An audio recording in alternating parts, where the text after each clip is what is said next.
ಅಖಂಡ ಜ್ಯೋತಿಷ್ಯ ವಿಶೇಷ ಕಾರ್ಯಕ್ರಮಕ್ಕೆ ಸ್ವಾಗತ. ನಾನು ಸುನಿಧಿ ಮಂಜುನಾಥ್. ಇವತ್ತಿನ ಕಾರ್ಯಕ್ರಮದಲ್ಲಿ ವಿವಾಹದ ಸಂದರ್ಭದಲ್ಲಿ ಗೌರಿ ಪೂಜೆ ಯಾಕೆ ಮಾಡ್ತಾರೆ ಅನ್ನೋದ್ರ ಬಗ್ಗೆ ಮಾತಾಡೋಣ. ಹಾಗೆ ವರನನ್ನ ಕಾಶಿ ಯಾತ್ರೆಗೆ ಕಳಿಸುವಂತಹ ಒಂದು ಪದ್ಧತಿ ಕೂಡ ಇದೆ. ಇದರಿಂದಾಗಿ ಇಲ್ಲಿ ವರ ಮತ್ತು ವಧುವಿಗೆ ಯಾವ ರೀತಿಯಾಗಿ ಲಾಭಗಳಾಗುತ್ತೆ ಅನ್ನೋದ್ರ ಬಗ್ಗೆ ಕೂಡ ಇವತ್ತಿನ ಕಾರ್ಯಕ್ರಮದಲ್ಲಿ ತಿಳಿತಾ ಹೋಗೋಣ. ಹಾಗೆ ಈ ದಿನದ ವಿಶೇಷತೆ ಬಗ್ಗೆ ಕೂಡ ತಿಳಿತಾ ಹೋಗೋಣ. ಇದೆಲ್ಲದರ ಬಗ್ಗೆ ತಿಳಿಸ್ಕೊಡೋದಕ್ಕೆ ಇವತ್ತು ನಮ್ಮ ಜೊತೆ ಇದ್ದಾರೆ ಡಾಕ್ಟರ್ YSK ಆಚಾರ್ಯ ಗುರುಗಳು, ಖ್ಯಾತ ಜ್ಯೋತಿಷ್ಯರು ಮತ್ತು ಕಾಮಾಖ್ಯ ಪ್ರತ್ಯಂಗಿರ ಉಪಾಸಕರು. ಅವರನ್ನ ಕಾರ್ಯಕ್ರಮಕ್ಕೆ ಸ್ವಾಗತಿಸೋಣ. ಸ್ವಾಗತ ಗುರುಗಳೇ. ನಮಸ್ಕಾರಪ್ಪ. ಓಂ ಅಸ್ಮದ್ ಗುರುಭ್ಯೋ ನಮಃ, ಅಸ್ಮತ್ ಪರಮಗುರುಭ್ಯೋ ನಮಃ, ಅಸ್ಮತ್ ಸರ್ವಗುರುಭ್ಯೋ ನಮಃ. ಹ್ರೀಂ ಭುವನೇಶಿ ಮಹಾಮಾಯೇ ಸೂರ್ಯಮಂಡಲರೂಪಿಣಿ ನಮಾಮಿ ವರದಂ ಶುಭಂ ಕಾಮಾಖ್ಯಾರೂಪಿಣಿ ಶಿವೆ. ಹೈಂ ಹ್ರೀಂ ಶ್ರೀಂ ಶ್ರೀಮಾತ್ರೇ ಲಲಿತಾಂಬಿಕಾಯೇ ನಮಃ. ಶ್ರೀ ವಿಷ್ಣುರೂಪಾಯ ನಮಃ ಶಂಕರಾಯ. ಗುರುಗಳೇ, ಈ ದಿನದ ವಿಶೇಷತೆ ತಿಳಿಸ್ತಾ ಕಾರ್ಯಕ್ರಮ ಆರಂಭಿಸಬಹುದಾ? ಖಂಡಿತ. ಓಂ ಜಟಾಧರಂ ಪಾಂಡುರಂಗಂ ಶೂಲಹಸ್ತಂ ಕೃಪಾನಿಧಿಂ ಸರ್ವರೋಗಹರಂ ದೇವಂ ದತ್ತಾತ್ರೇಯಮಹಂ ಭಜೆ. ಜಯ ವಿಜಯೀ ಭವ ದಿಗ್ವಿಜಯೀ ಭವ ಶ್ರೀಮದಖಂಡ ಶ್ರೀ ವಿಜಯೀ ಭವ. ಸಮಸ್ತ ವೀಕ್ಷಕರಿಗೂ, ದೇಶದ ಬೆನ್ನೆಲುಬಾದ ಪ್ರತಿಯೊಬ್ಬ ರೈತರಿಗೂ, ದೇಶವನ್ನು ಕಾಯ್ತಾ ಇರತಕ್ಕಂಥ ಎಲ್ಲ ಸೇವಾನಿರತರಾದಂಥ ಸೈನಿಕರಿಗೂ, ದೇಶಕ್ಕೆ ತಮ್ಮದೇ ಆದಂಥ ಕೊಡುಗೆಯನ್ನು ಕೊಡ್ತಾ ಇರತಕ್ಕಂತಹ ಚಾಲಕ ಸಾರಥಿಗಳಿಗೂ ಕೂಡ ನನ್ನ ಆರಾಧ್ಯ ಮಾತೆಯಾದ ಮಾ ಕಾಮಾಖ್ಯ ಪ್ರತ್ಯಂಗಿರಾ ದೇವಿಯು ಸಂಪೂರ್ಣವಾಗಿರ್ತಕ್ಕಂಥ ಅನುಗ್ರಹವನ್ನು ದಯಪಾಲಿಸುತ್ತಾ ನಿಮ್ಮೆಲ್ಲರ ಬದುಕಲ್ಲೂ ಕೂಡ ಸನ್ಮಂಗಳದಾಯಕವಾದಂಥ ಫಲವನ್ನೇ ಅನುಗ್ರಹಿಸಲಿ ಅಂತೇಳಿ ಜಗದಂಬೆಯಲ್ಲಿ ಅನನ್ಯವಾಗಿ ಪ್ರಾರ್ಥನೆ ಮಾಡಿ ಅವಳ ಅಡಿದ ಆವರಗಳಿಗೆ ವಂದಿಸಿ ಇವತ್ತಿನ ದಿನವನ್ನು ನೋಡಿದಾಗ ವಿಶೇಷವಾಗಿ ಆಷಾಢ ಮಾಸ, ಇನ್ನು ವರಾಹಿ ನವರಾತ್ರಿಗಳಿರ್ತಕ್ಕಂಥದ್ದು, ಅದರಲ್ಲೂ ಕೂಡ ಗುಪ್ತ ನವರಾತ್ರಿ ಅಂತ ಕರಿತೀವಿ. ವಿಶೇಷವಾಗಿ ದ್ವಿತೀಯ ತಿಥಿ, ಶುಕ್ಲ ಪಕ್ಷದ ಗುರುವಾರ ದ್ವಿತೀಯ ತಿಥಿ ಇರತಕ್ಕಂಥದ್ದು, ಆಶ್ಲೇಷ ನಕ್ಷತ್ರಯುಕ್ತವಾಗಿ ಬಂದಿರತಕ್ಕಂಥದ್ದು. ಈ ನವರಾತ್ರಿಯ ಎರಡನೇ ದಿನ ವಿಶೇಷವಾಗಿ ಈ ವರಾಹಿ ನವರಾತ್ರಿಗಳಲ್ಲಿ ವಿಶೇಷವಾಗಿರ್ತಕ್ಕಂಥ ಗುಪ್ತ ಪೂಜಾನುಷ್ಠಾನಾದಿಗಳಿಗೆ ವಿಶೇಷವಾಗಿರ್ತಕ್ಕಂಥ ಫಲ ಇರ್ತಕ್ಕಂಥದ್ದಾಗಿರುತ್ತೆ. ಇವತ್ತಿನ ದಿವಸ ಗುರುವಾರ ಆಶ್ಲೇಷ ನಕ್ಷತ್ರಯುಕ್ತವಾಗಿ ಬಂದಿರತಕ್ಕಂಥದ್ದು. ಹಾಗಿದ್ದಾಗ ಈ ದ್ವಿತೀಯ ಗುರುವಾರ ಆಶ್ಲೇಷ ನಕ್ಷತ್ರ ಅಂತಕ್ಕಂಥದ್ದು, ಆಶ್ಲೇಷ ನಕ್ಷತ್ರಕಾರಕನಾಗಿರ್ತಕ್ಕಂಥದ್ದು ಬುಧನು, ಸಂವಹನ ಕ್ರಿಯೆ ಅಂತಕ್ಕಂಥದ್ದು ನಾವು ಹೇಳ್ತೀವಿ. ಯಾಕೆಂದರೆ ಮನುಷ್ಯನಿಗೆ ಮಾತಿನ ಪ್ರಾಬಲ್ಯತೆ ಯಾರ ಜೊತೆಯಲ್ಲಿರುತ್ತೋ ಅವರು ದೇಶವನ್ನು ಆಳ್ತಾರೆ ಅಂತಕ್ಕಂಥ ಒಂದು ಪದ್ಧತಿ, ಒಂದು ನಿಯಮ ಇರತಕ್ಕಂಥದ್ದು. ಯಾಕಂದರೆ ಮಾತು ಬಂಗಾರ, ಅದು ಯಾವತ್ತಿಗೂ ಕೂಡ ಮಾತಿನಲ್ಲಿ ನಾವು ಜಗತ್ತನ್ನು ವಿಸ್ಮಯ ಮಾಡ್ತಕ್ಕಂಥ ಶಕ್ತಿ ಮಾತಿಗೆ ಇರತಕ್ಕಂಥದ್ದಾಗಿದೆ. ಹಾಗಾಗಿ ಮಕ್ಕಳು ವಿಶೇಷವಾಗಿ ತೊದಲು ಮಾತುಗಳನ್ನು ಮಾತನಾಡ್ತಾ ಇರ್ತಕ್ಕಂಥವ್ರು ಆಗ್ತಾರೆ. ತುಂಬ ದಿನಗಳು ವಿಶೇಷವಾಗಿ 3 ವರ್ಷ 4 ವರ್ಷ ಮಕ್ಕಳು ಮಾತನಾಡಲಿಕ್ಕೆ ಸಾಧ್ಯ ಆಗದೆ ಇರತಕ್ಕಂಥದ್ದಾಗುತ್ತೆ. ಈಗ ಸಾಕಷ್ಟು ಒಂದು ತಂದೆ ತಾಯಿಗಳಿಗೆ ಅದರೊಟ್ಟಿಗೆ ಸ್ವಲ್ಪ ಮಾನಸಿಕ ಒತ್ತಡಕ್ಕೂ ಈಡಾಗ್ತಕ್ಕಂಥವ್ರು ಆಗ್ತಾರೆ. ಅಂತಹ ಮಕ್ಕಳು ವಿಶೇಷವಾಗಿ ಯಾರೆಲ್ಲ ಮಕ್ಕಳು ಮಾತು ನಿಧಾನ ಆಗ್ತಾ ಇರ್ತಕ್ಕಂಥದ್ದು, ಅದರ ಇನ್ನೊಟ್ಟಿಗೆ ಎರಡನೇದಾಗಿ ತುಂಬ ಹೈಪರ್ ಆಕ್ಟಿವ್ ಇರ್ತಕ್ಕಂಥದ್ದು, ಇದೆಲ್ಲ ಸಮಸ್ಯೆ ಏನಪ್ಪ ಅಂದರೆ ಒಂದು ನಕಾರಾತ್ಮಕ ಬೆಳವಣಿಗೆ, ಒಂದು ಸಕಾರಾತ್ಮಕ ಬೆಳವಣಿಗೆ. ಈ ಸಕಾರಾತ್ಮಕ ಬೆಳವಣಿಗೆಗಳು ಬಹಳ ಮುಖ್ಯವಾಗಿ ಗುರುವಿನ ಪಾತ್ರದಿಂದ ಪ್ರಾರಂಭ ಆಗ್ತಕ್ಕಂಥದ್ದಾಗಿರುತ್ತೆ. ವಾಕ್ಕಾರಕನಾಗಿರ್ತಕ್ಕಂಥವನು ಗುರುವು. ಜೊತೆಗೆ ಬಹಳ ಮುಖ್ಯವಾಗಿ ನಮ್ಮ ಸಂವಹನ ಅಂತಕ್ಕಂಥದ್ದು, ಜ್ಞಾನಕ್ಕೆ ಸಂಬಂಧಪಟ್ಟಿರ್ತಕ್ಕಂಥದ್ದು, ಇನ್ನೊಬ್ಬರೊಟ್ಟಿಗೆ ವ್ಯವಹಾರವನ್ನು ಕುದುರಿಸ್ತಕ್ಕಂಥ ಶಕ್ತಿ ಇರತಕ್ಕಂಥದ್ದು ಒಂದು ಬುಧನಿಗೆ. ಹಾಗಾಗಿ ಬುಧ ಗುರುಗಳಿಬ್ಬರು ಕೂಡ ತತ್ಸಮಾನರಾದರೂ ಕೂಡ ವಿಶೇಷವಾಗಿ ಗುರುವಿಗೆ ಪ್ರಾಧಾನ್ಯತೆ ಹೆಚ್ಚಿರ್ತಕ್ಕಂಥದ್ದಾಗುತ್ತೆ. ಹಾಗಿದ್ದಾಗ ಇವತ್ತಿನ ಈ ಗುರುವಾರದ ದಿವಸ ವಿಶೇಷವಾಗಿ ಗುರುಗಳ ಸನ್ನಿಧಾನದಲ್ಲಿ ನೀವು ಯಾರೆಲ್ಲ ಮಕ್ಕಳಿಗೆ ಈ ರೀತಿಯಾದಂಥ ಸಮಸ್ಯೆಯಲ್ಲಿ ಬಳಲ್ತಾ ಇದ್ದೀರಾ, ಮಾತು ಬರ್ತಾ ಇಲ್ಲ, ಈ ರೀತಿ ಸಮಸ್ಯೆ ಇರತಕ್ಕಂಥದ್ದಾಗಿರುತ್ತೆ, ನೀವು ಗುರುಗಳ ಸಮೀಪದಲ್ಲಿ ಹೆಣ್ಣು ಮಕ್ಕಳಿಗೆ ಅದರಲ್ಲೂ ಕೂಡ ಒಂದು ಕಟ್ಟೆ ವೀಳ್ಯದೆಲೆ ತಗೊಳ್ಳಿ, ವೀಳ್ಯದೆಲೆ, ಅಡಿಕೆ, ಹಣ್ಣು, ಹೂವು ಶಕ್ತಿಯಾನುಸಾರದಲ್ಲಿ ತಗೊಂಡು ಗುರುವಿನ ಸನ್ನಿಧಾನಕ್ಕೆ ಹೋಗಿ. ಬೆಳಗ್ಗೆ ಆಗಿರ್ಬೋದು, ಮಧ್ಯಾಹ್ನ ಆಗಿರ್ಬೋದು, ಸಾಯಂ ಸಂಧ್ಯಾ ಸಮಯದಲ್ಲಿ ಆಗಿರ್ಬೋದು, ಯಾವುದಾದ್ರೂ ಗುರುವಿನ ಸಮೀಪ ಹೋಗ್ಬೋದು. ಯಾವ ಗುರುವಾದರೂ ಪರವಾಗಿಲ್ಲ, ಅದು ನಿಮ್ಮ ಕ್ಷೇತ್ರದ ಗುರುವಾದರೂ ಪರವಾಗಿಲ್ಲ, ಕುಲಗುರುಗಳಾದರೂ ಪರವಾಗಿಲ್ಲ, ಅಥವಾ ಕ್ಷೇತ್ರವಾರದಲ್ಲಿರ್ತಕ್ಕಂಥ ಸಾಯಿಬಾಬಾ, ರಾಘವೇಂದ್ರ ಸ್ವಾಮಿಗಳು, ದತ್ತಾತ್ರೇಯರು, ಶ್ರೀಧರ ಸ್ವಾಮಿಗಳು, ಹೀಗೆ ಹಲವಾರು ಸಿದ್ಧಪುರುಷರು ಇರ್ತಕ್ಕಂಥ ಕ್ಷೇತ್ರಗಳಿದ್ದಾವೆ. ಅಲ್ಲಿ ಬರುವಂತಹ ಹೆಣ್ಣು ಮಕ್ಕಳಿಗೆ ವಿಶೇಷವಾಗಿ ತಾಂಬೂಲ ವಿತರಣೆಯನ್ನು ಮಾಡಬೇಕು. ತಾಂಬೂಲ ವಿತರಣೆಯನ್ನು ಮಾಡಿ ಗುರುಗಳಿಗೆ ಬಹಳ ಮುಖ್ಯವಾಗಿ ಗುರುವಿನ ಸಮೀಪದಲ್ಲಿ ವಿಶೇಷವಾಗಿ ಜೇನುತುಪ್ಪವನ್ನು ಅಲ್ಲಿ ಇರ್ತಕ್ಕಂಥ, ಅಥವಾ ಅಲ್ಲಿ ತಗೊಳ್ಳಿಲ್ಲ ಅಂದರೆ ನೀವೇ ಕೈಯಲ್ಲಿ ಇಟ್ಕೊಂಡು ನಿಮ್ಮ ಮಗನ ಹೆಸರನ್ನು ಹೇಳಿಕೊಂಡು ಅನನ್ಯವಾಗಿ ನನ್ನ ಮಗನಿಗೆ ಇರ್ತಕ್ಕಂಥ ವಾಗ್ದೋಷಾದಿಗಳು ಪರಿಹಾರ ಆಗಬೇಕು ಅಂತೇಳಿ ಗುರುವನ್ನು ಪ್ರಾರ್ಥನೆ ಮಾಡ್ಕೊಂಡು ಬಂದು ಪ್ರತಿನಿತ್ಯವೂ ಕೂಡ ಆ ಜೇನುತುಪ್ಪವನ್ನು ಒಂದೊಂದು ಸ್ಪೂನಷ್ಟು ಆ ಮಕ್ಕಳ ಬಾಯಲ್ಲಿ ಬೆಳಗ್ಗೆ ಎದ್ದು ಸ್ನಾನ ಎಲ್ಲ ಆಗಿ ಸ್ಕೂಲ್ಗೆ ಹೋಗೋದಕ್ಕಿಂತ ಮುಂಚೆ ಅಥವಾ ಮನೇಲಿ ಇರ್ತಕ್ಕಂಥ ಮಕ್ಕಳಿಗೆ ಒಂಚೂರು ತಾಯಿ ಆದವಳು ಕೊಡಬೇಕು, ಬೇರೆ ಯಾರು ಕೊಡಬಾರ್ದು. ತಾಯಿಯೇ ಕೊಟ್ಟರೆ ಇದಕ್ಕೆ ಬೇಗ ಫಲ ಸಿಗ್ತಕ್ಕಂಥದ್ದಾಗುತ್ತೆ. ಹಾಗಾಗಿ ಜೇನುತುಪ್ಪ ಗುರುಗಳ ಸಮೀಪದಲ್ಲಿ ಇಟ್ಟು ಅನನ್ಯವಾಗಿ ನೈವೇದ್ಯವನ್ನು ಮಾಡಿಕೊಂಡು ತಗೊಂಡು ಬಂದು ಮನೇಲಿ ಇಟ್ಕೊಂಡು ಆ ಜೇನುತುಪ್ಪವನ್ನು ನಿರಂತರವಾಗಿ ಕೊಡ್ತಾ ಬನ್ನಿ. ಖಂಡಿತ ಇದರಲ್ಲಿ ಸಾಕಷ್ಟು ಅನುಕೂಲಕರವಾಗಿರ್ತಕ್ಕಂಥ ವಾತಾವರಣ ಸಿಕ್ಕಿದೆ, ಇದರಲ್ಲಿ ಫಲವೂ ಸಿಕ್ಕಿರ್ತಕ್ಕಂಥದ್ದಿದೆ. ಹಾಗಾಗಿ ಆ ಒಂದು ಹೆಣ್ಣು ಮಕ್ಕಳಿಗೆ ಫಲತಾಂಬೂಲಾದಿಗಳನ್ನು ಕೊಡ್ತಕ್ಕಂಥದ್ದು, ವಿಶೇಷವಾಗಿ ವೀಳ್ಯದೆಲೆಯನ್ನು ಕೊಡಬೇಕು. ವೀಳ್ಯದೆಲೆಯಲ್ಲಿ ಮಹಾಲಕ್ಷ್ಮಿ ಮತ್ತು ಮಹಾಸರಸ್ವತಿ ಮಹಾಕಾಳಿ ವಾಸ ಮಾಡ್ತಕ್ಕಂಥ ಒಂದು ಕ್ಷೇತ್ರ, ಅದು ಭಾಳ ವಿಶೇಷವಾಗಿರ್ತಕ್ಕಂಥ ವೀಳ್ಯದೆಲೆ ನಮಗೆ. ಯಾಕಂದರೆ ನಾವು ಅದನ್ನು ತಾಂಬೂಲ ಅಂತ ಕರಿತೀವಿ.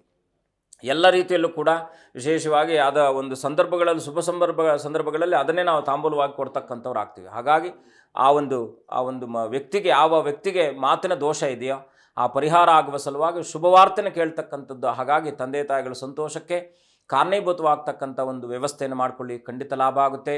ಶುಭವಾಗಲಿ. ಹಾಗೆ ಗುರುಗಳೇ, ಈಗ ನಮ್ಮ ವಿಷಯದ ಬಗ್ಗೆ ಮಾತಾಡೋದಾದರೆ, ವಿವಾಹದ ಸಂದರ್ಭದಲ್ಲಿ ಗೌರಿ ಪೂಜೆ ಯಾಕೆ ಮಾಡ್ತಾರೆ? ಗೌರಿ ಮಿಮಾಯ ಸಲಿಲಾನಿ ತಕ್ತೆ ಕಪದೇ ದ್ವಿಪದೇ ಸಾ ಚತುಷ್ಪದೇ ಅಷ್ಟಾಪದೇ ನವಪದೇ ಭವೋ ವಶೇ ಸಹಸ್ರಾಕ್ಷರ ಪರಮೇ ಯೋಮನ್ನೇ ಓಂ ಗಣಾಂಬಿಕಾಯೇ ಚ ವಿದ್ಮಹೇ ಸರ್ವಶಕ್ತಿ ಚ ಧೀಮಹೇ ತನ್ನೋ ಗೌರಿ ಪ್ರಚೋದಯಾತಿ. ಗೌರಿ ಅಂದರೆ ಬಹಳ ಮುಖ್ಯವಾಗಿ ಗೌರೀಶಂಕರ ಅಂತ ಕರಿತೀವಿ. ಎತ್ತರವಾಗಿರ್ತಕ್ಕಂಥ ಕ್ಷೇತ್ರದಲ್ಲಿ ಸ್ಥಿತರಿರ್ತಕ್ಕಂಥವರು. ಈಗ ಕೈಲಾಸ ಪರ್ವತ ಅಂತ ಏನು ಕರಿತೀವೋ ಅದನ್ನು ನಾವು ಗೌರೀಶಂಕರ ಪರ್ವತ ಅಂತಲೂ ಕರಿತೀವಿ. ಅತಿ ಎತ್ತರವಾಗಿರ್ತಕ್ಕಂಥ ಕ್ಷೇತ್ರಕ್ಕೆ ಗೌರಿ ಅಂತ ಕರಿತೀವಿ. ಅದಕ್ಕಿಂತ ಮಿಗಿಲಾದದ್ದು ಜಗತ್ತಿನಲ್ಲಿ ಏನೂ ಇಲ್ಲ ಅಂತಕ್ಕಂಥದ್ದು, ಅವಳಿಗೆ ನಾವು ಪರಾಶಕ್ತಿ ಅಂತಲೂ ಕರಿತೀವಿ. ಒಂದು ಸಂಬಂಧದಲ್ಲಿ, ಗಂಡ ಹೆಂಡತಿಯ ಸಂಬಂಧದಲ್ಲಿ ಅದಕ್ಕಿಂತ ಮಿಗಿಲಾದ ಸಂಬಂಧ ಜಗತ್ತಿನಲ್ಲಿ ಬೇರೊಂದಿಲ್ಲ. ತಾಯಿ ಮಕ್ಕಳ ಸಂಬಂಧ, ಅದಕ್ಕಿಂತ ಮಿಗಿಲಾದ ಸಂಬಂಧ ಇಲ್ಲ. ಹೀಗೆ ಒಂದೊಂದು ವಿಚಾರದಲ್ಲಿ ನಾವು ಆಲೋಚನೆ ಮಾಡಿದಾಗ ಹೆಣ್ಣು ಮಕ್ಕಳು ವಿಶೇಷವಾಗಿ ನಮ್ಮ ಮನೆಯಲ್ಲಿ ಒಂದು 20, 22, 23, 25, 26 ವರ್ಷ, 30 ವರ್ಷ ತನಕ ಅಂದ್ಕೊಂಬಿಡೋಣ. ಅಲ್ಲಿ ತನಕ ನಮ್ಮ ಮನೇಲಿ ಇರ್ತಾರೆ. ಅದಾದ ನಂತರದಲ್ಲಿ ಪ್ರತಿಯೊಂದು ಹೆಣ್ಣು ಕೂಡ ಇನ್ನೊಂದು ಕುಟುಂಬವನ್ನು ಬೆಳಗಬೇಕಾದಂಥ ಅವಳ ಅನಿವಾರ್ಯತೆ. ಹೆಣ್ಣಾಗಿ ಹುಟ್ಟೋದೇ ಪರಮಭಾಗ್ಯ.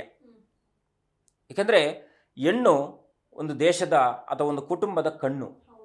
ಅವಳು ಸುದೀರ್ಘವಾಗಿ ಸಮೃದ್ಧಿ ಸಂತೋಷದಾಯಕವಾಗಿ ಇದ್ದಾಗ ಆ ಮನೆ ಸದಾಕಾಲದಲ್ಲೂ ಕೂಡ ಸುಖ ಶಾಂತಿ ಸಮೃದ್ಧಿಯಿಂದ ಇರತಕ್ಕಂಥದ್ದಾಗುತ್ತೆ. ಈ ಮನುಷ್ಯನಿಗೆ ಷೋಡಶ ಕರ್ಮಗಳಲ್ಲಿ ಅತ್ಯಂತ ಪ್ರಮುಖವಾಗಿರ್ತಕ್ಕಂಥ ಒಂದು ಘಟ್ಟ ಅಂದರೆ ಮದುವೆ.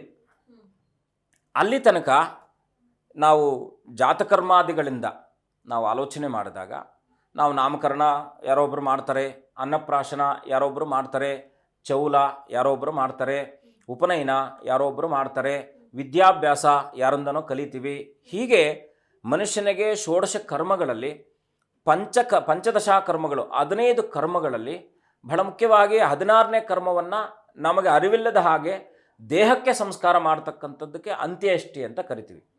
ಜನನಾದಿ ಅಂತ್ಯೇಷ್ಟ್ಯದವರೆಗೆ ಇರ್ತಕ್ಕಂಥ ಈ ಷಟ್ಕರ್ಮಾದಿಗಳು, ವಿಶೇಷವಾಗಿ ನಾವೇನು ಕಾಮ ಕ್ರೋಧ ಲೋಭ ಮದಮತ್ಸರ ಅಂತಕ್ಕಂಥ ಷಟ್ಕರ್ಮಗಳಿರುತ್ತೋ, ಈ ನಾವು ಅರಿಷಡ್ ವರ್ಗಗಳು ಅಂತ ಕರಿತೀವಿ. ಬಹಳ ಮುಖ್ಯವಾಗಿ ಆ ಕಾಮಕ್ರೋಧ ಲೋಭ ಮದಮತ್ಸರಾದಿಗಳು ಎಲ್ಲಿಂದ ನಮಗೆ ಪ್ರಾರಂಭ ಆಗುತ್ತೆ ಅಂದರೆ ಯೌವನ ವ್ಯವಸ್ಥೆ ನಮಗೆ ಬಂದಾಗ ಅಲ್ಲಿಂದ ಅದರದ್ದು ಎಲ್ಲ ರೀತಿಯಾದಂಥ ಲೋಭ ಮದ ಮತ್ಸರ ಅಹಂಕಾರ ನಾನು ಅಂತಕ್ಕಂಥ ಎಲ್ಲ ಭಾವನೆಗಳು ಅಲ್ಲಿ ಬರ್ತಕ್ಕಂಥದ್ದಾಗುತ್ತೆ.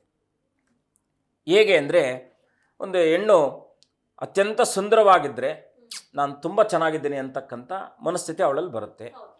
ನೋಡಿದವರು ಕೂಡ ಹೇಳ್ತಾರೆ, ಭಗವಂತ ಸೃಷ್ಟಿಯಲ್ಲಿ ಎಷ್ಟು ಅಂದವಾಗಿ ಹೆಣ್ಣನ್ನು ಸೃಷ್ಟಿ ಮಾಡಿದ್ದಾನಪ್ಪ ಅಂತೇಳಿ. ಹೀಗೆ ಆಯಾಯ ಕಾಲಮಾನಕ್ಕೆ ಈಗ ತಂದೆ ತಾಯಿಗಳು ಸದೃಢವಾಗಿದ್ದಾಗ ಮಕ್ಕಳಿಗೆ ಕೇಳಿದ್ದನ್ನು ಸಮಯಕ್ಕೆ ಕೊಟ್ಟಾಗ ಅದೊಂದು ಅಹಂಕಾರ ಬರುತ್ತೆ. ಹೀಗೆ ಈ ಎಲ್ಲ ಆ ಒಂದು ಅಹಂಕಾರಗಳ ಯುಕ್ತವಾಗಿ ಬಂದಿರತಕ್ಕಂಥ ಯೌವನ ವ್ಯವಸ್ಥೆಯನ್ನು ದಾಟಿ ಗೃಹಸ್ಥಾಶ್ರಮಕ್ಕೆ ಕಾಲಿಡ್ತಾರೆ. ಯಾರು? ಗಂಡು ಒಬ್ಬರೇ ಇರ್ತಕ್ಕಂಥದ್ದಲ್ಲ, ಹೆಣ್ಣು ಕೂಡ ಇರ್ತಕ್ಕಂಥದ್ದಾಗುತ್ತೆ. ಆ ಸಮಯದಲ್ಲಿ ಗಂಡಿನ ಪಾತ್ರ ಹೆಣ್ಣಿನ ಪಾತ್ರ ಬಹಳ ಅತ್ಯಂತ ಪ್ರಮುಖವಾಗಿರ್ತಕ್ಕಂಥದ್ದಾಗುತ್ತೆ. ಯಾಕೆಂದರೆ ಅವರಿಬ್ಬರ ಸಂತೋಷಕ್ಕಾಗಿ ಸಾವಿರಾರು ಮಂದಿ ಬಾಂಧವರೊಟ್ಟಿಗೆ ಬೆಸೆಯುವಂಥ ಒಂದು ಸಂದರ್ಭ. ಅಲ್ಲಿ ಉದ್ದೇಶ ಇರತಕ್ಕಂಥದ್ದೇನು? ಒಂದು ಸಂಬಂಧಗಳ ಬೆಸುಗೆ. ಆ ಸಂಬಂಧಗಳ ಬೆಸುಗೆಯನ್ನು ಬೆಳೆಸುವಂತಹ ಒಂದು ಪ್ರಯತ್ನ ಕಾರ್ಯವೇ ಮದುವೆ. ಈ ಮದುವೆಯಲ್ಲಿ ಬಹಳ ಮುಖ್ಯವಾಗಿ ಏನಾಗುತ್ತೆ, ಕೆಲವು ಸಂದರ್ಭಗಳಲ್ಲಿ ಇವತ್ತಿನ ಕಾಲಮಾನದಲ್ಲಿ ಏನಾಗಿದೆ, ಎಲ್ಲವನ್ನು ಕೂಡ ನಾವು ನಿರ್ಲಿಪ್ತವಾಗಿ ಮಾಡ್ತಾ ಇದ್ದೀವಿ. ಯಾಕೆ ನಿರ್ಲಿಪ್ತವಾಗಿ ನಾವು ಮಾಡ್ತಾ ಇದ್ದೀವಿ ಅಂದರೆ, ಅದರ ಬಗ್ಗೆ ಇರತಕ್ಕಂಥ ಅಸಡ್ಯತೆ, ಸಮಯದ ಅಭಾವ, ಅಪನಂಬಿಕೆ, ಶಾಸ್ತ್ರದ ಮೇಲೆ ಇರಬೇಕಾಗಿರ್ತಕ್ಕಂಥ ಗೌರವ ಕಡಿಮೆ ಆಗಿರ್ತಕ್ಕಂಥದ್ದು, ಜೊತೆಗೆ ಇವತ್ತಿನ ಟ್ರೆಂಡು.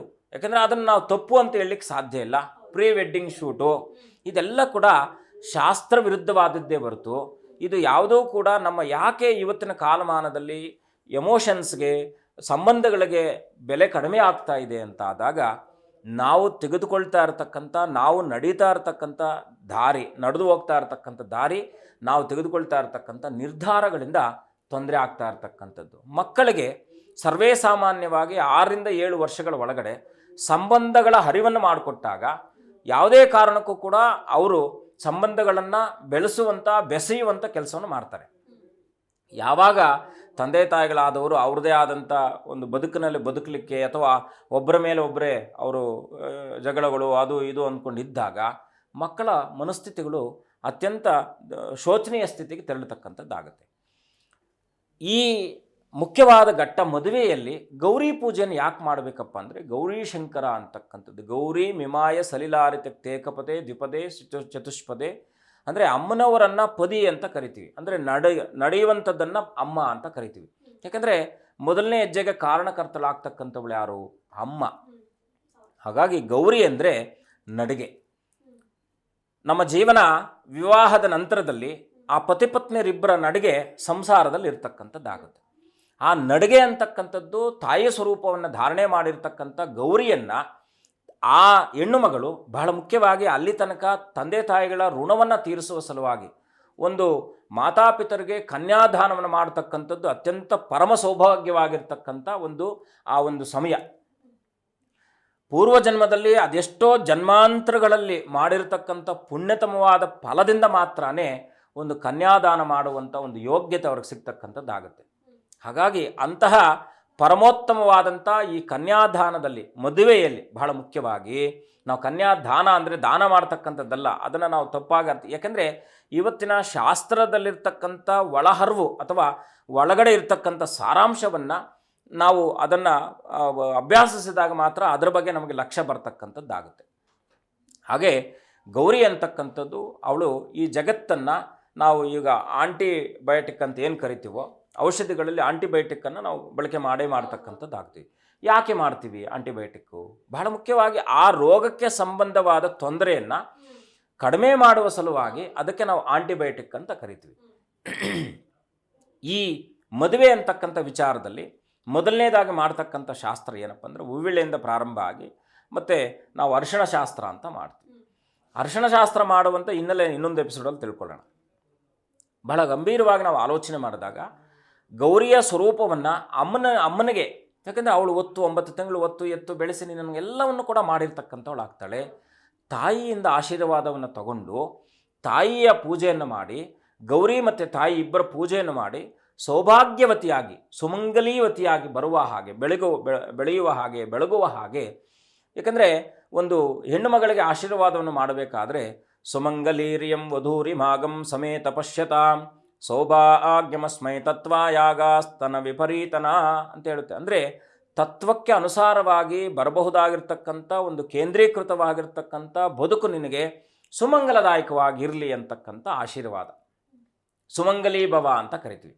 ಸುಮಂಗಲಿ ಅಂದರೆ ಬಹಳ ಮುಖ್ಯವಾಗಿ ನಾವು ಅದನ್ನೆಲ್ಲ ಸಂಕ್ಷಿಪ್ತವಾಗಿ ಏನಂದರೆ, ಹೆಣ್ಣಿಗೆ ಯಾವೆಲ್ಲ ವೇಷಭೂಷಣಾದಿಗಳಲ್ಲಿ ಬದಲಾವಣೆ ಆಗುತ್ತೋ ಆಗ ಅವಳು ಆಗಿದ್ದವಳು ಶ್ರೀಮತಿ ಆಗ್ತಾಳೆ, ಸೌಭಾಗ್ಯವತಿ ಆಗಿರ್ತಕ್ಕಂಥವಳು ಶ್ರೀಮತಿ ಆಗ್ತಕ್ಕಂಥವಳು, ಸುಮಂಗಲಿ ಆಗ್ತಕ್ಕಂಥವಳು ಆಗ್ತಾಳೆ. ಗೌರಿಯನ್ನು ಇವತ್ತು, ಯಾಕೆಂದರೆ ಇವತ್ತೆಲ್ಲ ಸ್ವಲ್ಪ ಟ್ರೆಂಡ್ ಚೇಂಜ್ ಆಗಿಬಿಟ್ಟಿದೆ, ಎಲ್ಲ ನಾವು ಆರ್ಟಿಫಿಷಿಯಲ್ ಗೌರಿಯರೆಲ್ಲ ಬಂದುಬಿಟ್ಟಿದ್ದಾರೆ. ತೊಗೊಂಬಂದು ಅದನ್ನ ಇಟ್ಬಿಟ್ಟು ಅದ್ರ ಮುಂದೆ ಕೂತ್ಕೊಂಡು ಒಂದು ಮಗಳು, ಯಾಕೆಂದರೆ ಪೂಜೆ ಮೇಲೆ ಇರಬೇಕಾದ ಶ್ರದ್ಧೆ ಇರಲ್ಲ ಅಲ್ಲಿ. ಅಲಂಕಾರ ಚೆನ್ನಾಗಿ ತೋರ್ಪಡಿಸೋಕ್ಕೆ ಬೇಕಾಗಿರ್ತಕ್ಕಂಥ ಚೆನ್ನಾಗದು. ಯಾಕಂದರೆ ನಾವು ಮಾಡೋದು ತಪ್ಪು ಅಂತ ಹೇಳ್ತಿಲ್ಲ. ಮನುಷ್ಯನಿಗೆ ಆ ಸಮಯ ಮದುವೆ ಅನ್ನೋದೇ ಒಂದು ಸಂಭ್ರಮ. ಏನು ಬೇಕಾದರೂ ಮಾಡಬಹುದು. ಇವತ್ತೇನು ನಾವು ಸಂಭ್ರಮ ಮಾಡೋದು, ನಮ್ಮ ಪೂರ್ವಜರು ಮಾಡಿರ್ತಕ್ಕಂಥ ಸಂಭ್ರಮದಲ್ಲಿ ನಾವು ಒಂದು ದಿವಸನೂ ಮಾಡಲ್ಲ. ನಾವು ಒಂದೇ ಒಂದು ಶಾಸ್ತ್ರವನ್ನು ನಾವು ಮಾಡ್ತಾ ಇಲ್ಲ. ಯಾಕೆ ಅಂದರೆ ನಾವು ಆರ್ಟಿಫಿಷಿಯಲ್ ಬಗ್ಗೆ ಹೆಚ್ಚಿನ ಗಮನ ವಹಿಸ್ತಾ ಇರ್ತಕ್ಕಂಥದ್ದು. ಹಿಂದೆ ಎಲ್ಲ 12-18 ದಿನಗಳ ಕಾಲ ಮದುವೆ ನಡೀತಾ ಇರ್ತಕ್ಕಂಥದ್ದು ಇತ್ತು, ಕಾಲ ಇತ್ತು ಆ ಕಾಲಮಾನದಲ್ಲಿ. ಯಾಕೆಂದರೆ ಎಲ್ಲರೂ ಕೂಡ, ಯಾವುದೇ ನೆಂಟರು ಕೂಡ ಅಲ್ಲಿ ತಪ್ಪಿಸ್ಕೊಳ್ಬಾರ್ದು ಅನ್ನತಕ್ಕಂಥ ಉದ್ದೇಶದಿಂದ ಅವತ್ತಿನ ಕಾಲಮಾನದಲ್ಲಿ ಕಾಲ್ನಡಿಗೆಯಲ್ಲಿ ಹೋಗಿ ಎಲ್ಲರನ್ನು ಕೂಡ ಆಹ್ವಾನಿಸ್ತಾ ಇದ್ರು. ಮದುವೆಗೆ ಬರಬೇಕಾದ್ರೆ ತುಂಬ ದಿನಗಳು ಹಿಡಿತಾ ಇತ್ತು, ಬಂಡಿ ವ್ಯವಸ್ಥೆ ಆ ಥರ. ಯಾಕಂದರೆ ಈ ರೀತಿಯಾದಂಥ ಸಾರಿಗೆ ವ್ಯವಸ್ಥೆ ಇಲ್ಲದೇ ಇದ್ದ ಪಕ್ಷದಲ್ಲಿ ಅವತ್ತೆಲ್ಲ ಅವಲಂಬಿತವಾಗಿರ್ತಕ್ಕಂಥದ್ದು ಬಂಡಿಗಳ ಮೇಲೆ, ಎತ್ತಿನ ಗಾಡಿ, ಕುದುರೆ ಗಾಡಿ ಈ ರೀತಿಯಾಗಿ. ಹಾಗಾಗಿ ಬರಬೇಕಾಗಿರ್ತಕ್ಕಂಥದ್ದು ಎಲ್ಲರೂ ಮದುವೆಗೆ ಬರಲಿ ಅಂಥೇಳಿ ಈ ಸುದೀರ್ಘವಾಗಿರ್ತಕ್ಕಂಥ ದಿನಗಳನ್ನಿಟ್ಟು ಕೊನೆಯದಾಗಿ ನಾವು ಮುಖ್ಯವಾಗಿ ಮಾಂಗಲ್ಯ ಧಾರಣೆ ಮಾಡ್ತಾ ಇರ್ತಕ್ಕಂಥದ್ದು ನಡೀತಾ ಇರ್ತಕ್ಕಂಥ ಪದ್ಧತಿ ಇತ್ತು. ಮಾಂಗಲ್ಯ ಧಾರಣೆ ಆದಮೇಲೆ ಕೂಡ ಒಂದಷ್ಟು ಪದ್ಧತಿಗಳಿದ್ದಾವೆ. ಗೌರಿ ಪೂಜೆ ಅಂತಕ್ಕಂಥದ್ದು ಆ ಮನೆಯ ಋಣವನ್ನು ತೀರಿಸುವ ಸಲುವಾಗಿ ಅಮ್ಮನವರ ಯುಕ್ತವಾಗಿ ಆ ತಾಯಿಯ ಆಶೀರ್ವಾದವನ್ನು ಪಡೆಯತಕ್ಕಂಥ ಒಂದು ವಿಶೇಷವಾಗಿರ್ತಕ್ಕಂಥ ಒಂದು ಸಮಯ ಗೌರಿ ಪೂಜೆ ಅಂತಕ್ಕಂಥದ್ದು. ಮದುವೆಗಿಂತ ಮುಂಚಿತವಾಗಿ ಬರ್ತಕ್ಕಂಥ ಒಂದು ಅನುಷ್ಠಾನ ಪದ್ಧತಿ. ಅದರಲ್ಲಿ 5 ಜನ ಮುತ್ತೈದೆಯರನ್ನು ಹೂವಿಳೆ ಶಾಸ್ತ್ರ ಎಲ್ಲ ಮುಂಚೆ ಮಾಡ್ತಾರೆ, ಸುಮಂಗಲಿ ಪೂಜೆ ಮಾಡ್ತಾರೆ, ಅರಿಶಿಣ ಶಾಸ್ತ್ರ ಮಾಡ್ತಾರೆ. ಹೊರತುಪಡಿಸಿ ನಾವು ಇವಾಗೆಲ್ಲ ಚೌಟ್ರಿಗಳಿಗೆ ಅವಲಂಬನೆ ಆಗಿಬಿಟ್ಟಿದ್ವಿ. ಆದರೆ ಹಿಂದಿನ ಕಾಲದಲ್ಲಿ ಯಾವುದೇ ಕಾರಣಕ್ಕೂ ಚೌಟ್ರಿ ಅಂತಕ್ಕಂಥ ಪದ ಇರಲಿಲ್ಲ, ಧರ್ಮಛತ್ರಗಳು ಅಂತ ಇತ್ತು. ಈ ರೀತಿ ಮದುವೆಗೆ ಬೇಕಾಗಿರ್ತಕ್ಕಂಥದ್ದು ಇರಲಿಲ್ಲ. ಧರ್ಮಛತ್ರ ಅಂದರೆ ಧರ್ಮ ಕಾರ್ಯಗಳು ನಡೀತಾ ಇತ್ತು. ಏನು? ಅನ್ನದಾನ, ದೇವತಾ ಉಪಾಸನೆಗಳು, ಮಂಗಳಮಯವಾಗಿರ್ತಕ್ಕಂಥ ಕಾರ್ಯಾದಿಗಳನ್ನು ನಡೀತಾ ಇರತಕ್ಕಂಥದ್ದು. ಇದು ಮಾನುಷ ಕರ್ಮಗಳನ್ನು ಹೊರತುಪಡಿಸಿ ದೇವತಾ ಕರ್ಮಗಳನ್ನು ಮಾಡ್ತಾ ಇರ್ತಕ್ಕಂಥದ್ದಕ್ಕೆ ಧರ್ಮಛತ್ರಗಳು ಅಂತ ಕರೀತಿದ್ವಿ. ನಿತ್ಯ ನಿರಂತರವಾಗಿ ಅನ್ನದಾನ ಛತ್ರಗಳು ಅಂತ ನಡೀತಾ ಇತ್ತು. ಇದನ್ನು ಪ್ರಾರಂಭ ಮಾಡಿರ್ತಕ್ಕಂಥ ಮಹನೀಯರು, ಅದರಲ್ಲೂ ಕೂಡ ನಾವು ಇವಾಗ ಬ್ರಾಹ್ಮಣ, ವೈಶ್ಯ, ಶೂದ್ರ, ಕ್ಷತ್ರಿಯ ಅಂತಕ್ಕಂಥದ್ದು ನಾವು ವೈಶ್ಯ ಕುಲದವರು ಬಹಳ ಮುಖ್ಯವಾಗಿ ಇದನ್ನು ಪ್ರಾರಂಭಿಸಿದಂಥವ್ರು. ಯಾಕೆಂದರೆ ಧರ್ಮಛತ್ರಗಳು ಅಂತಕ್ಕಂಥದ್ದು ಒಂದು ಕಾನ್ಸೆಪ್ಟನ್ನು ತಂದಂಥವರೇ ಅವರು ಆ ಹಿಂದಿನ ಕಾಲದಲ್ಲಿ ಅದನ್ನು ತಂದಿದ್ದು ಏನು ಉದ್ದೇಶಕ್ಕಪ್ಪ ಅಂದರೆ, ಯಾರು ನಿರ್ಗತಿಕರಾಗಿರ್ತಕ್ಕಂಥವ್ರಾಗಿರ್ತಾರೋ, ನಿರಾಶ್ರಿತರಾಗಿರ್ತಕ್ಕಂಥವ್ರು ಆಗ್ತಾರೋ ಅವ್ರು ಬಂದು ಇಲ್ಲಿ ಆಶ್ರಯವನ್ನು ಪಡೀಲಿ ಅಂತಕ್ಕಂಥ, ಅದಕ್ಕೆ ನಾವು ಧರ್ಮಛತ್ರ ಅಂತ ಹೆಸರು. ಈಗ ಚೌಟ್ರಿ ಅದು ಛತ್ರನ ಚೌಟ್ರಿ ಆಗಿಬಿಟ್ಟಿದೆ. ಈಗ ಚೌಟ್ರಿ ಮೇಲೆ ಅವಲಂಬಿತವಾಗಿದ್ದೆ. ಕಾಲಾಯ ತಸ್ಮೈ ನಮಃ. ನಾವು ಸರ್ವಸಮ್ಮತವಾಗಿ, ನಾನು ಕೂಡ ಇಲ್ಲಿ ಕೂತ್ಕೊಂಡು ಮಾತನಾಡ್ತಾ ಇದ್ರು ಕೂಡ ನಾಳೆ ನನ್ನ ಮಗಳು ಮದುವೆ ಮಾಡಬೇಕಾದ್ರೆ ಚೌಟ್ರಿಯನ್ನು ಅವಲಂಬಿತ ಮಾಡಬೇಕಾಗ್ತಕ್ಕಂಥ ಅನಿವಾರ್ಯತೆ ಇದೆ. ಯಾಕೆಂದರೆ ನಾವು ಬಂದವ್ರನ್ನೆಲ್ಲ, ನಮ್ಮದೆಲ್ಲ 30-40 ಸೈಟ್ ಮನೆ, ಅದರಲ್ಲಿ ಬಾಡಿಗೆ ಮನೆ ಅದು ಇದು ಇರ್ತೀವಿ, ಅದರಲ್ಲಿ ಮಾಡಲಿಕ್ಕೆ ಆಗಲ್ಲ. ಹಾಗಾಗಿ ಅನುಕೂಲ ಸಿಂಧು ಅಂತಕ್ಕಂಥದ್ದು ಬಹಳ ಮುಖ್ಯವಾಗಿ. ಏನಪ್ಪ ಅಂದರೆ ಮದುವೆಯಲ್ಲಿ ಗೌರಿ ಪೂಜೆಯನ್ನು ಪ್ರಾತಃ ಸಮಯದಲ್ಲಿ, ಈಗ ನಾವು ಅಭ್ಯಂಜನ ಸ್ನಾನ ಅಂತ ಮಾಡ್ತೀವಿ, ಹೆಣ್ಣುಮಕ್ಕಳಿಗೂ ಗಂಡಿಗೆ ಇಬ್ಬರಿಗೂ ಇರುತ್ತೆ. ಇವಾಗೆಲ್ಲ ಅದೆಲ್ಲ ಬಿಟ್ಟಿದ್ದಾರೆ. ಆ್ಯಕ್ಚುಲಿ ಇದೆ, ಶಾಸ್ತ್ರದಲ್ಲಿದೆ. ಹಿಂದಿನ ದಿವಸ ಉದುಕ್ಷಾಂತಿ ಆಗುತ್ತೆ. ಯಾಕಂದರೆ ನಾವು ಬ್ರಾಹ್ಮಣರಿಗೆ ಮಾತ್ರ ಸೀಮಿತ ಆಗಿರೋದು ಅಂತ ಎಲ್ಲರೂ ಕೂಡ ಭಾವಿಸ್ಕೊಂಡು ಬಿಟ್ಟಿದ್ದಾರೆ. ಖಂಡಿತ ಅಲ್ಲ.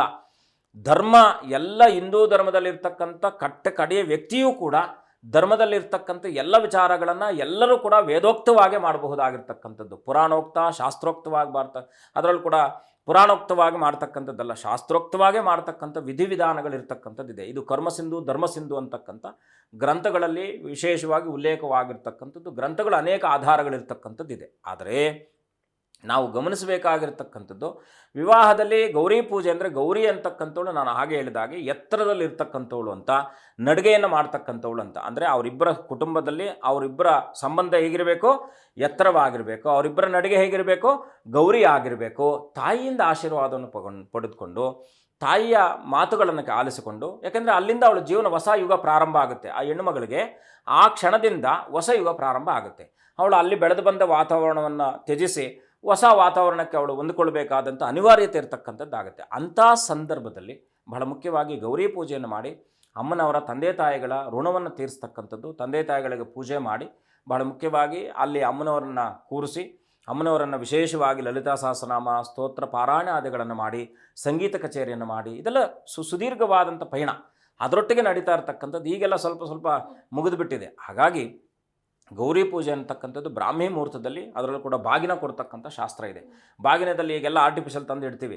ಒಂದು ಪ್ಲಾಸ್ಟಿಕ್ದು ಅರ್ಶಿನ ಕುಂಕುಮ ಡಬ್ಬಿ, ಇದು ಪ್ಲಾಸ್ಟಿಕ್ದು ಒಂದು ಮಿರರು, ಇದೆಲ್ಲ ಕೂಡ ನಿಜವಾಗ್ಲೂ ಶಾಸ್ತ್ರ ನಿಷಿದ್ಧವಾಗಿರ್ತಕ್ಕಂಥದ್ದು. ಶಾಸ್ತ್ರಕ್ರಮವನ್ನು ಮಾಡಬೇಕಾದದ್ದವರು ನಿಜವಾದ ವಸ್ತುಗಳನ್ನು ಅಲ್ಲಿ ಇಟ್ಟು ಅದನ್ನು ಕೊಡಿ. ಯಾಕೆಂದರೆ ಆರ್ಟಿಫಿಷಿಯಲ್ ಹಣ್ಣಿಟ್ಟರೆ ನಾವು ಎಷ್ಟೇ ಅಂದವಾಗಿ ಕಂಡರೂ ಕೂಡ ತಿನ್ನಲಿಕ್ಕಾಗಲ್ಲ ಅಲ್ವಾ? ಹಾಗೆ ಹಣ್ಣು ಫಲತಾಂಬೂಲಾದಿಗಳನ್ನು ಕೊಡಬೇಕಾದ್ರೆ ಅತ್ಯಂತ ಅದು ಶ್ರೇಷ್ಠದಾಯಕವಾಗಿರ್ತಕ್ಕಂಥದ್ದನ್ನೇ ಕೊಡಬೇಕು. ಏನೋ ಕಾಟಾಚಾರಕ್ಕೆ ಮಾಡ್ತಕ್ಕಂಥದ್ದಲ್ಲ. ಅದಕ್ಕೋಸ್ಕರವಾಗಿ ಏನಾಗ್ತಿದೆ, ಈ ಎಲ್ಲ ಏನಂದರೆ ಶಾಸ್ತ್ರಕ್ಕೆ ದೋಷಾದಿಗಳು ಬಂದಾಗ ಅವರ ಬದುಕಿನಲ್ಲಿ ಅಡೆತಡೆಗಳಾಗ್ತಕ್ಕಂಥದ್ದಾಗುತ್ತೆ.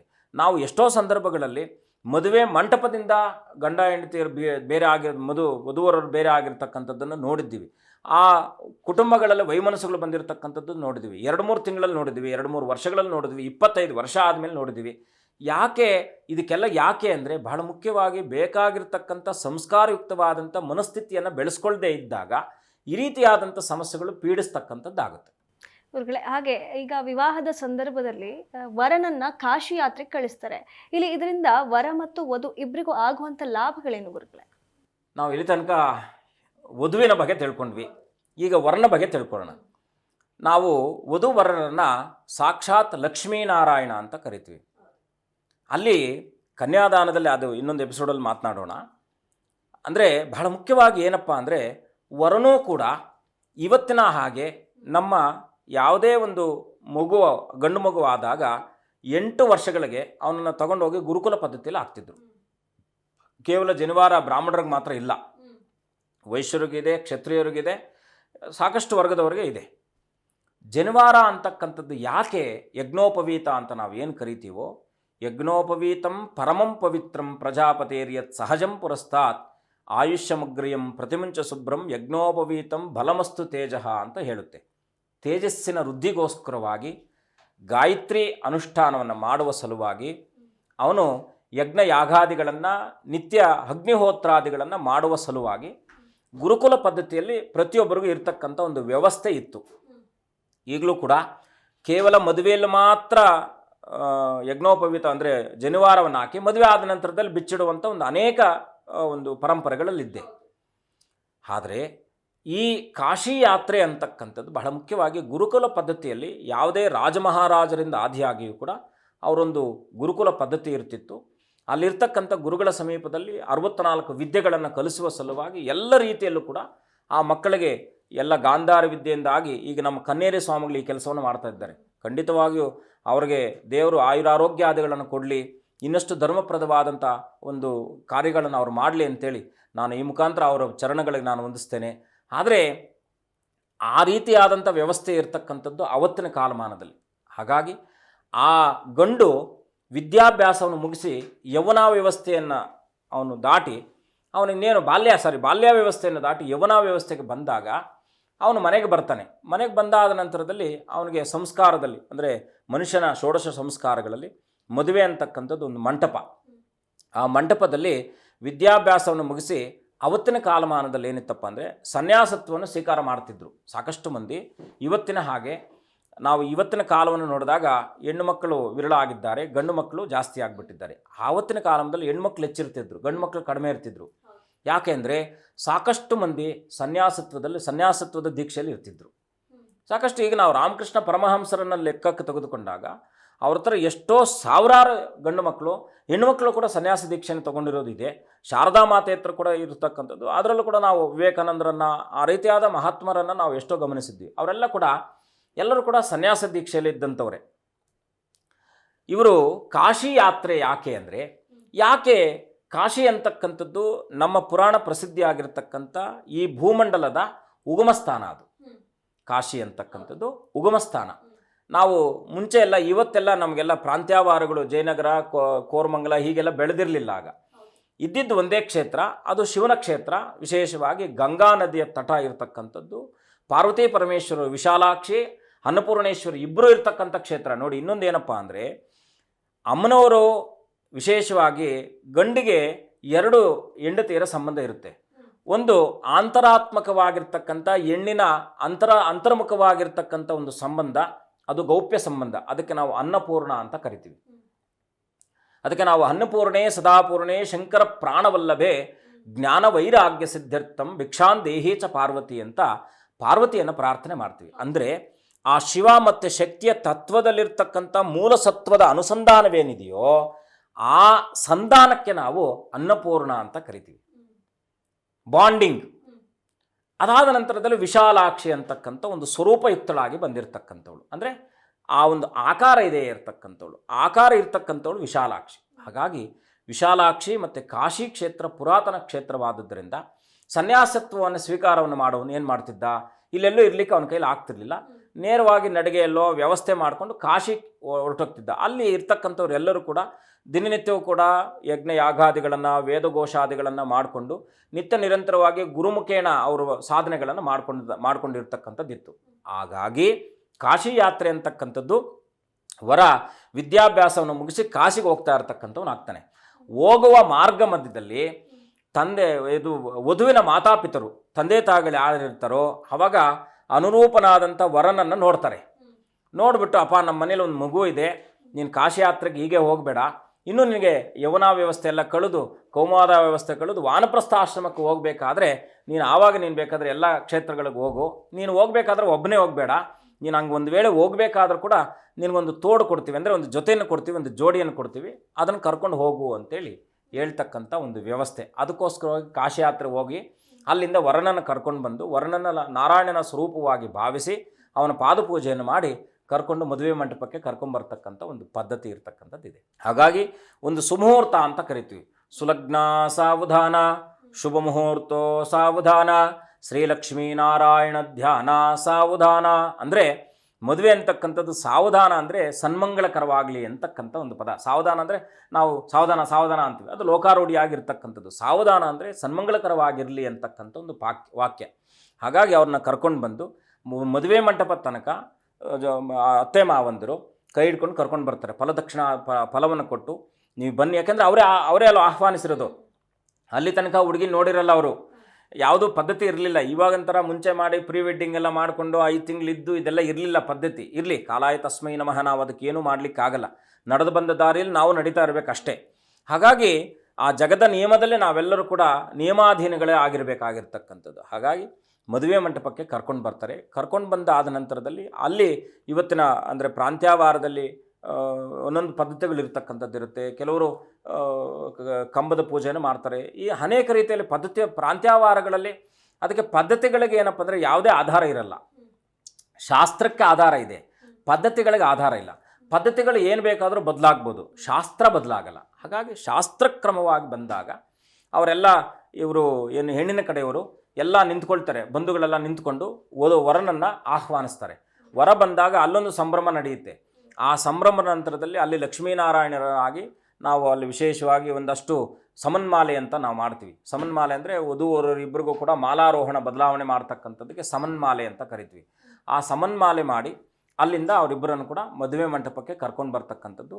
ಮದುವೆ ಶಾಸ್ತ್ರ ಅಂತಕ್ಕಂಥದ್ದು ಒಂದೆರಡು ಶಾಸ್ತ್ರಗಳಲ್ಲಿ ಅದು ನಿರ್ಲಿಪ್ತವಾಗಿರ್ತಕ್ಕಂಥದ್ದಲ್ಲ. ಸುದೀರ್ಘ ಶಾಸ್ತ್ರಗಳಲ್ಲಿ ಅವಿಚ್ಛಿನ್ನವಾಗಿರ್ತಕ್ಕಂಥದ್ದು ಮದುವೆ ಶಾಸ್ತ್ರ. ಹಾಗಾಗಿ ಈ ಶಾಸ್ತ್ರಕ್ರಮದಲ್ಲಿ ನಾವು ಮದುವೆ ಮಾಡಬೇಕಾದ್ರೆ ನಮಗೆ ಕನಿಷ್ಠ 3 ರಿಂದ 4 ತಾಸು ಬೇಕು. ಅದು ಸಂಕ್ಷಿಪ್ತವಾಗಿ ಮಾಡಿದ್ರು ಕೂಡ ಸಂಕ್ಷಿಪ್ತವಾಗಿ ಮಾಡಿದ್ರು ಕೂಡ 3 ರಿಂದ 4 ತಾಸು ಬೇಕು. ಯಾರು ಕರೀತಾರೆ? ಈಗ ಇನ್ನೇನು 10:30ಯಿಂದ 11ವರೆಗೆ ಮುಹೂರ್ತ ಇರುತ್ತೆ. 11 ಗಂಟೆ 22 ನಿಮಿಷಕ್ಕೆ ಬರ್ತಾರೆ. ಗುರುಗಳೇ 8 ನಿಮಿಷದೇ ಮಾಂಗಲ್ಯ ಧಾರಣ ಮಾಡಿಸ್ಬಿಡಿ, ಆಮೇಲೆ ಮಾಡ್ಕೊಳ್ಳೋಣ ಅಂತಾರೆ. ಅಲ್ಲಿಗೆ ಮುಗೀತು ಕತೆ. ಯಾಕೆಂದರೆ ಇವತ್ತು ಜೀವನದಲ್ಲಿ ಯಾವುದೆಲ್ಲ ಮೌಲ್ಯಗಳನ್ನು ನಾವು ಕಳ್ಕೊಳ್ತಾ ಇದ್ದೀವೋ ಅದು ಯಾವುದೂ ಕೂಡ ನಮಗೆ ಫಲ ಕೊಡಲ್ಲ. ನಮಗೆ ಒಂದು ಪೂಜೆ ಮಾಡಿದ ತಕ್ಷಣ, ನವಗ್ರಹ ಶಾಂತಿ ಮಾಡಿದ ತಕ್ಷಣ ನಮಗೆಲ್ಲ ಒಳ್ಳೇದಾಗಬೇಕಂತಕ್ಕಂಥ ಬಯಸುವಂಥ ಮನಸ್ಥಿತಿ ಇರ್ತಕ್ಕಂಥವ್ರು ನಾವು. ಕರೆಕ್ಟ್ ಅಲ್ವಾ? ಪೂಜೆ ಮಾಡಿಬಿಟ್ಟಿದ್ದು ನಮ್ಗೆ ಒಳ್ಳೇದಾಗಬೇಕು. ಯಾಕೆ ಆಗಬೇಕು ಒಳ್ಳೆಯದು? ಅದನ್ನು ಮೂಲ ಉದ್ದೇಶ ಏನು? ನಿಮಗೆ ಯಾವೆಲ್ಲ ಸಮಸ್ಯೆಗಳಿದ್ದಾವೋ ಪರಿಹಾರಗಳನ್ನು ಕೊಡಬೇಕಾದರೂ ಕೂಡ ನಾವು ಕೂಡ ಅವರ ಜಾತಕಾನುಸಾರದಲ್ಲಿ ಬಂದ ಲಗ್ನದಲ್ಲಿ ಎಲ್ಲವನ್ನು ಕೂಡ ನೋಡಿಕೊಡ್ತಕ್ಕಂಥ ಪದ್ಧತಿ ಇದೆ. ನಾವು ಮಾಡುವಂಥ ಪೂಜೆ ದೇವರಿಗೆ ಸಲ್ಲುತ್ತೆ, ಖಂಡಿತ ಸಲ್ಲುತ್ತೆ. ಪ್ರಕೃತಿಯಲ್ಲಿ ಒಂದು ವಾಕ್ಯವನ್ನು ನಾವು ಎಷ್ಟು ವಾಕ್ಯಕ್ಕೆ ಗರ್ಭಿತವಾಗಿರುತ್ತೋ ಹಾಗೆ ಮಂತ್ರಕ್ಕೂ ಒಂದು ಅಧೀನತೆ ಇರತಕ್ಕಂಥದ್ದಾಗುತ್ತೆ. ಹಾಗಾಗಿ ಆ ಒಂದು ಮದುವೆ ಅಂತಕ್ಕಂಥದ್ದು ಶಾಸ್ತ್ರಕ್ರಮದಲ್ಲಿ ಮಾಡಿದಾಗ ಖಂಡಿತ ಶುಭವಾಗ್ತಕ್ಕಂಥದ್ದಾಗುತ್ತೆ. ಗುರುಗಳೇ, ಇಷ್ಟೊತ್ತು ನಮ್ಮೊಂದಿಗೆ ಕಾರ್ಯಕ್ರಮದಲ್ಲಿ ಭಾಗಿಯಾಗಿ ಇಷ್ಟೆಲ್ಲ ವಿಷಯಗಳನ್ನು ಚರ್ಚೆ ಮಾಡಿದ್ದಕ್ಕೆ ತಮಗೆ ಧನ್ಯವಾದಗಳು. ಶುಭಂ ಭೂಯಾತ್, ಲೋಕ ಸಮಸ್ತ ಸುಖಿನೋ ಭವಂತು.